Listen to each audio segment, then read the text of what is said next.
அன்பியும் YouTube இல்லந்தோறும் இறைசாட்சி உள்ளந்தோறும் மகிழ்ச்சி. இந்திய பொதுநிலையினரின் பாதுகாவலர் புனித தேவ சகாயம் பிள்ளை 18ஆம் நூற்றாண்டின் மறைச்சாட்சியான புனித தேவ சகாயத்தை இந்தியாவின் பொதுநிலையினருக்கான பாதுகாவலராக திருத்தந்தை 14ஆம் லியோ அவர்கள் 2025ஆம் ஆண்டு செப்டம்பர் மாதம் 20ஆம் தேதியன்று அறிவித்தார். இந்தியாவின் பொதுநிலையினருக்கான முதல் பாதுகாவலராக புனித லாசரஸ் தேவ சகாயம் அறிவிக்கப்பட்டதை குறிக்கும் வகையில் ஜனவரி 14 புதன்கிழமையன்று ஆரல்வாய்மொழியின் காற்றாடிமலையில் உள்ள தேவ சகாயம் திருத்தலத்தில் இடம்பெற்ற சிறப்பு நிகழ்வில் 10,000க்கும் மேற்பட்ட விசுவாசிகள் ஒன்று கூடினர். இந்த விழாவின் நன்றி திருப்பலியை இந்தியா மற்றும் நேபாளத்திற்கான திருப்பீட தூதர் பேராயர் லெயோபோல்தோ ஜிரெல்லி அவர்கள் தலைமை தாங்கி சிறப்பித்தார். அவருடன் 16 ஆயர்கள், 200 அருள்பணியாளர்கள் மற்றும் ஏராளமான இருபால் துறவியரும் பொதுநிலை விசுவாசிகளும் பங்கேற்றனர்.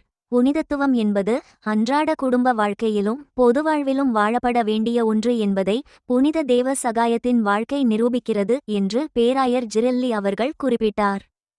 இந்த புனிதரின் துணிவும் ஆழமான விசுவாசமும் இன்றைய சவால்களுக்கு மத்தியில் கத்தோலிக்க பொதுநிலையினர் தங்கள் விசுவாசத்தை ஆழப்படுத்தவும் சமூகத்திற்கு பணியாற்றவும் ஊக்கமளிக்கின்றன என்று கோட்டாறு மறைமாவட்டத்தின் ஆயர் நசரேன் சூசை அவர்கள் கூறினார்.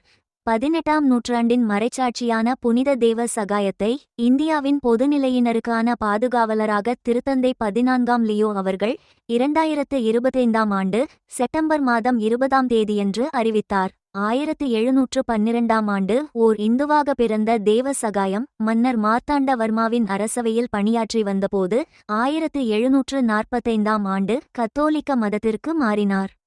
தமது விசுவாசத்தை கைவிட மறுத்ததால் அவர் சிறைவாசம், துன்புறுத்தல்கள் மற்றும் நாடுகடத்தப்படுதல் போன்றவற்றை அனுபவித்தார். இறுதியில் 1752ஆம் ஆண்டு ஜனவரி 14ஆம் நாளன்று சுட்டுக் கொல்லப்பட்டார். இந்த அன்பியம் யூடியூப் சேனலை நீங்கள் ஷேர் பண்ணுங்க, சப்ஸ்கிரைப் பண்ணுங்க, லைக் பண்ணுங்க. Wish you all the best.